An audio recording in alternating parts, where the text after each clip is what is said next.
వ్యవస్థలో పవన్ కళ్యాణ్ గారు తీసుకొచ్చినటువంటి మార్పుల వల్ల దాదాపు ఏకకాలంలోనే 13,000 పైచిలకు పంచాయతీలకు ఏకవాక్య తీర్మానాలు చేస్తూ ప్రతి గ్రామంలో ఎన్ఆర్జీఎస్ రోడ్లు కానివ్వండి, గోకులం సెట్స్ కానివ్వండి, అవన్నీ కూడా నిర్మాణాలు పూర్తి చేయడం జరుగుతుంది అధ్యక్ష.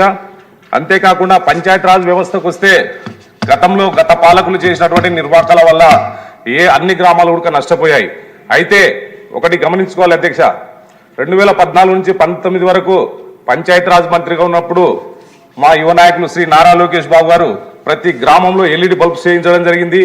పల్లెబాటతోని చంద్రన్న పల్లెబాట కార్యక్రమంగా ఎస్సీ కాలనీలు అయితేనే ఉంది, సీసీ రోడ్స్ కానివ్వండి, మౌలిక సదుపాయాలన్నీ ఉడక కల్పించినటువంటి ఘనత మన యువ నాయకులకే దక్కిందని చెప్పేసి ఈ సందర్భంగా తెలియజేస్తున్నాం అధ్యక్ష. అయితే ఈరోజు మనము పల్లెల్లో ఉన్నటువంటి ఎస్సీ కాలనీలు కానివ్వండి, బీసీ కాలనీలు కానివ్వండి అన్ని కూడా శరవేగంగా అభివృద్ధి చెందుతూ ముందుకు పోతున్నాయని చెప్పేసి తెలియజేస్తూ చివరగా అధ్యక్ష, ఏదైతే ఒక దళిత వర్గంలో పుట్టి ఈ రాష్ట్రానికి ఉమ్మడి ఆంధ్రప్రదేశ్లో రెండవ ముఖ్యమంత్రిగా దళిత ముఖ్యమంత్రిగా పేరున్నటువంటి దామోదరం సంజయ్ గారి 104వ జయంతి ఫిబ్రవరి 14వ తారీఖున రాష్ట్ర వ్యాప్తంగా అధికారికంగా ప్రకటించి ఈరోజు దళితుల పైన ఉన్నటువంటి ప్రేమానురాగాలు చూపినటువంటి ఏకైక ముఖ్యమంత్రి శ్రీ నారా చంద్రబాబు నాయుడు గారు అని చెప్పేసి ఈ సందర్భంగా తెలియజేస్తున్నాం అధ్యక్ష. ఎందుకంటే దళితులకు అనేకమైనటువంటి రాజకీయ ప్రాధాన్యత ఇస్తూ అలాగే వారిని ప్రోత్సహిస్తూ దళితులను గుర్తించి కూడా ఈరోజు దళితులను అందరికీ కూడా కేటగిరైజేషన్ చేసి న్యాయం చేయాలనే ముఖ్య ఉద్దేశంతో మన గౌరవ ముఖ్యమంత్రి శ్రీ నారా చంద్రబాబు నాయుడు గారు ముందుకెళ్తున్నారని చెప్పేసి గర్విస్తూ ఈనాడు నాకు ఈ అవకాశం కల్పించినందుకు ప్రత్యేక ధన్యవాదాలు తెలియజేస్తూ సెలవు తీసుకుంటాను అధ్యక్ష. ఆదినారాయణ రెడ్డి గారు జమ్మలమడు. అధ్యక్ష, గవర్నర్ గారికి ధన్యవాదం కంటే అపవాదం జరిగింది అధ్యక్ష.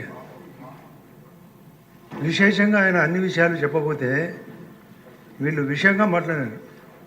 పేపర్లు విసిరేయడము, వాళ్ళు సెలెక్ట్ చేయబడిన చైర్పర్సన్ గారు అక్కడే ఉన్నారు, కౌన్సిల్ సభాధ్యక్షుడు మరియు మన అయ్యన్న పాత్ర గారు, అతనికంటే అందరూ వయసులో పెద్దవాళ్ళు. ఉమ్మారెడ్డి వెంకటేశ్వర్లు ఆయన పాపం కట్టెపెట్టుకొని నడుస్తుంటే కూడా ఆయన ఎగదోసినాడు. పెద్దరెడ్డిని కూడా దోసినాడు. అంటే ఒక సృష్టి రహస్యం ఉంది అధ్యక్ష. మన జన్మ 0.3 సెకండ్స్, మహా అంటే మనం బతికేది 300 కోట్ల సెకండ్లు 100 సంవత్సరాలకు. ఏ 3 సెకండ్లో ఎవరు రాలిపోతారో ఎవరికి తెలియదు. వాళ్ళ ఇంట్లో అన్నీ జరిగినాయి.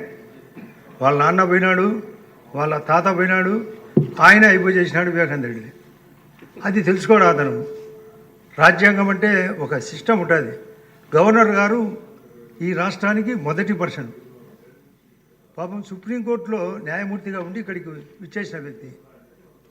అసలు మోడీ గారి యొక్క నిర్మలమ్మ ఆధ్వర్యంలో పెట్టిన బడ్జెట్ను బేస్ చేసుకొని మొన్న మనం